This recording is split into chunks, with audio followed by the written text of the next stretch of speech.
Democratic Congressman Denny Heck attended a town hall event at a community college in Olympia, Washington, and throughout the course of this event, one of my viewers, named Ben, asked him why he refused to support H.R. 676, which is the bill that would expand Medicare for everyone, effectively giving the United States a single-payer healthcare system. And his answer was incredibly absurd. Take a look. The most common reason for bankruptcy in this country is medical expenses. People go bankrupt from medical bills all the time, all across this country. And there's a solution to this that the rest of the modern world has somehow figured out. It's called single-payer health care.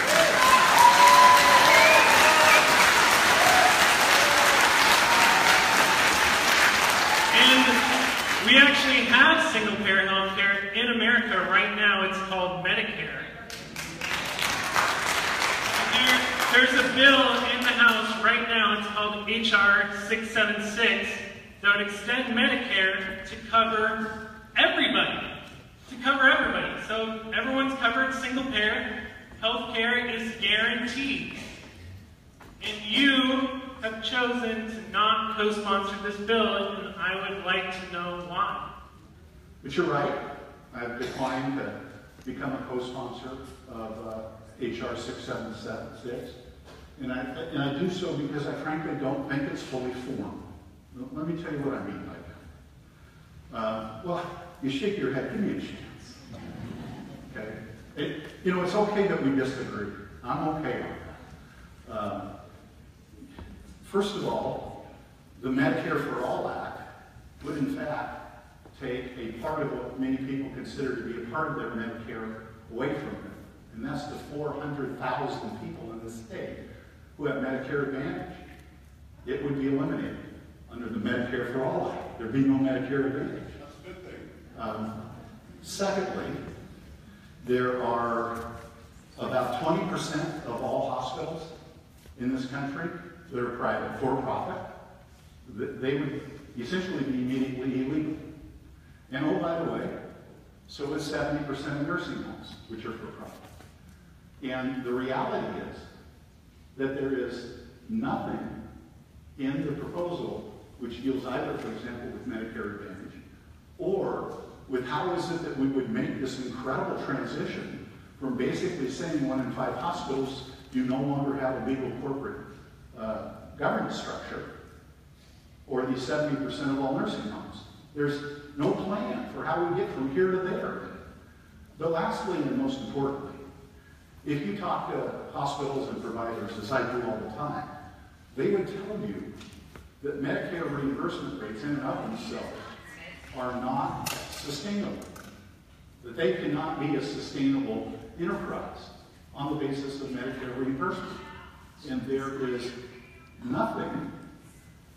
nothing in this resolution, H.R. 676, which would plan for the migration from Medicare as we know it today, which the bill says it applies to everybody, which doesn't provide for a means of making a sustainable delivery of health care. Those are just 3, frankly, more or less off the top of my head, reasons why I've declined to sign on to the bill. But I will end where I began. I think we're a much better country, a much stronger country, if more people have health care. We've cut the number of uninsured in this nation in half. No, by the way, you couldn't be more correct about bankruptcy rate, except for debtors we've cut in half, so bankruptcy's gone down. And I think that's a good thing, and I think we need to continue on that trajectory.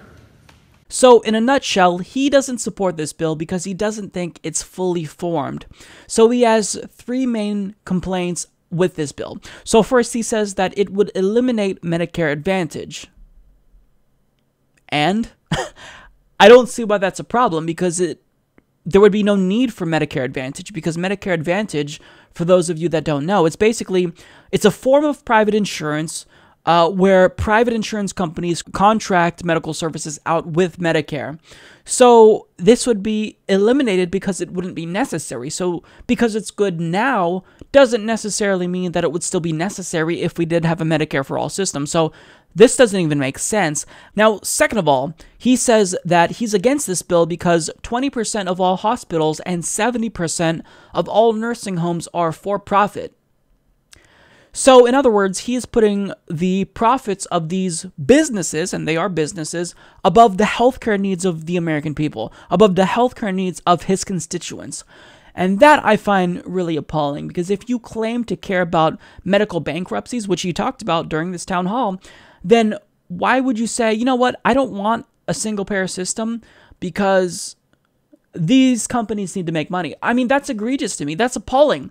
If you really care about healthcare and don't want the American people to go bankrupt, then you would move to a system where companies can't profit off of the healthcare that they provide to people. I mean, you can't economize something that can lead to people dying or going bankrupt. It's not acceptable. There are certain things that are off the table that shouldn't be profitable. Now, third, he says that Medicare reimbursements are not sustainable. So in other words, we have no way to pay for a Medicare for all system. We've heard this same song and dance time and again.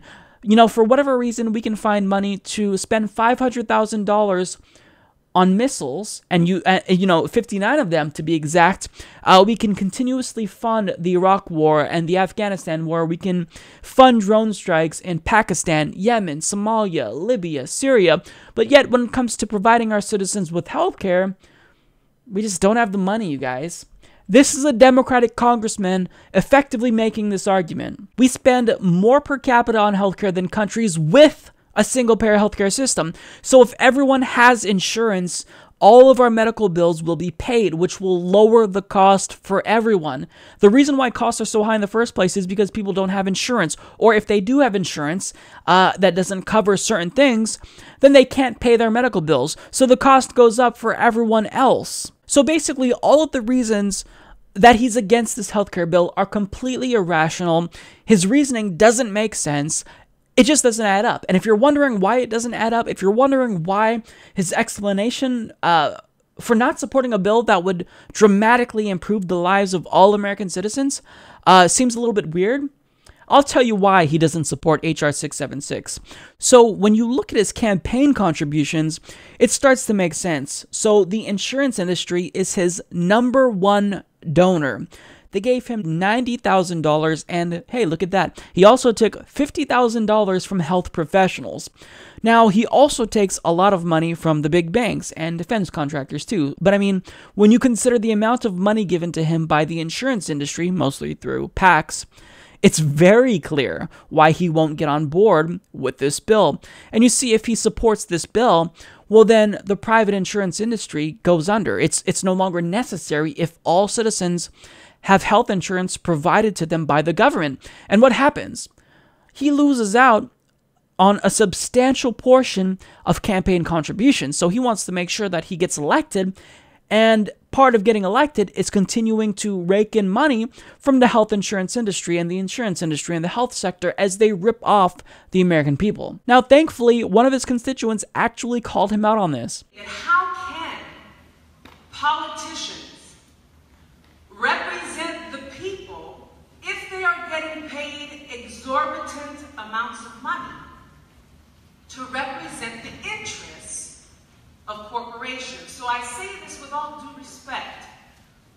When your constituents may look and see that insurance companies are some of the greatest donors to your campaign, then one might question, well, is that why he voted against single payer and for something that is really, as the lady up there said, that it benefits the insurance companies? These are the things that we have to address, because otherwise you lose the trust of the people, because they see one thing, and if one thing is being said, there has to be some congruity. So I felt that it was notable to be able to bring that to your attention. Well, and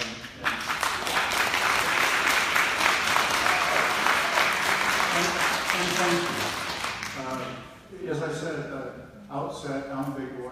I can take that kind of input. Look, the only thing I can say won't satisfy you. I have intermittently been in and out of public office and in positions of public trust my whole adult life. And I ask only to be judged on the basis of that 40-year track record. I believe in my heart of hearts and with good conscience that I approach this job and make decisions on the basis of integrity and that which I believe is in the best interest of the people of the district. And if you conclude otherwise based on campaign finance reports, you're free to do that, candidly. But I sleep well at night. I work real hard for the people of this district, and I'm more than willing to subject myself to their judgment on an every other year basis. I'm just fine with that. And I do appreciate it. So clearly, if you couldn't tell, he had no response to being called out on his brazen corruption. He said, I make decisions on the basis of integrity and what's in the best interest of the people in my district. And then he ends by saying, I sleep well at night, and I work hard for the people in this district. Do you now? You say that you want to end medical bankruptcies. He talks about this in this same town hall, but yet you are refusing to sign on to a bill that would end medical bankruptcies once and for all. You're ignoring your citizens here, and you sleep well at night. You have integrity, you claim. You don't have integrity. You are choosing to side with your donors over your constituents. This is what Ben wanted me to share. So he said, one way or another, I just want my representative to support universal health care. It's a moral issue. If you can't support it now when there's little chance of this legislation passing, then how can I trust him to really fight for it when the Dems are back in power and he's sitting at the negotiating table representing my district? This is your constituent, Denny. Your constituent. You purport to represent this person. You claim to have integrity, but yet, when your constituents applauded H.R. 676 when it was brought to your attention, you ignore what they want. You're ignoring what they want because you have donors that are telling you to do otherwise because you want campaign contributions to continue to flow into your campaign. Look, to all of Congressman Heck's constituents, he doesn't want to support you. It's very clear. So what you have to do now is primary him. He's not looking out for you. And this is a loathsome individual. He is not fighting for you. You clearly want this. I mean, in the state of Washington, they're neighbors to my state in Oregon, and you guys are liberal. You may be more liberal than Oregon on certain issues. And, of course, they want single payer. So by him going against his own constituents, look, you were voted in to represent them. So if you're not going to do that, it's time for you to get the hell out of office or get the heck out of office. I couldn't resist. Support this podcast by joining the independent progressive media revolution today at humanistreport.com.